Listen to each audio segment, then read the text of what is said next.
because you've done it as a participant in an association, namely the Bowls Club, and you get an extra 15 years. If you are the president or the secretary or the treasurer of the Bowls Club, you get an extra 25.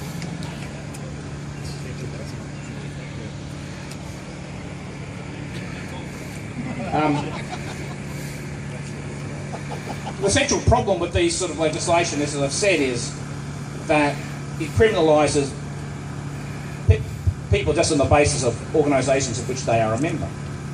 And the expert analysis of these sort of criminal organisations is that mostly there's a small group of people who are conducting these activities. And when these sort of laws are brought in, these people go and hide and the other people leave the organisation. So that inevitably results in the need to expand the legislation, which is what we've already seen.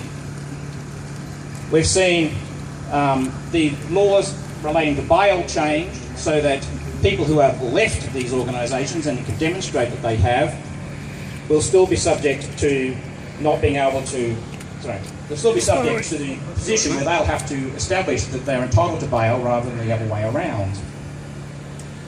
We've also seen, and it's appropriate since we're on a Liberal Democratic Party platform, that this government, which is allegedly in favour of free markets and free enterprise, has decided to introduce laws to stop people from conducting their ordinary business.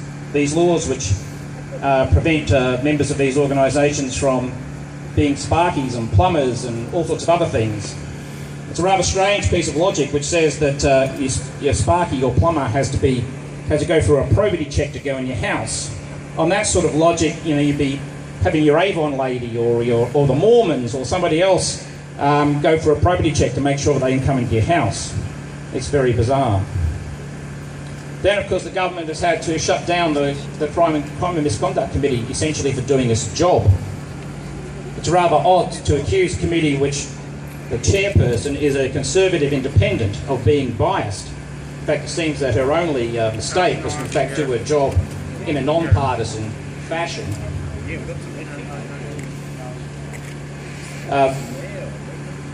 It seems to us that the Premier has made much of this as an attempt to advance the war on drugs.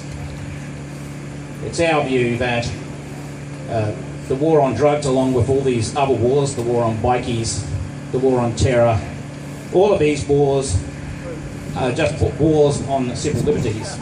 Every one of these wars is a war without end, and as George Orwell pointed out in 1984, a war without end results in the endless suspension of civil liberties.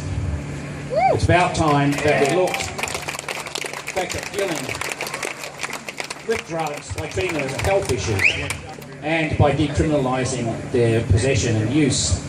That would also result in a fundamental undermining of the business model of these organised crime groups. As I said, it's fantastic to see so many people out here on such an important civil liberties issue. Thank you very much.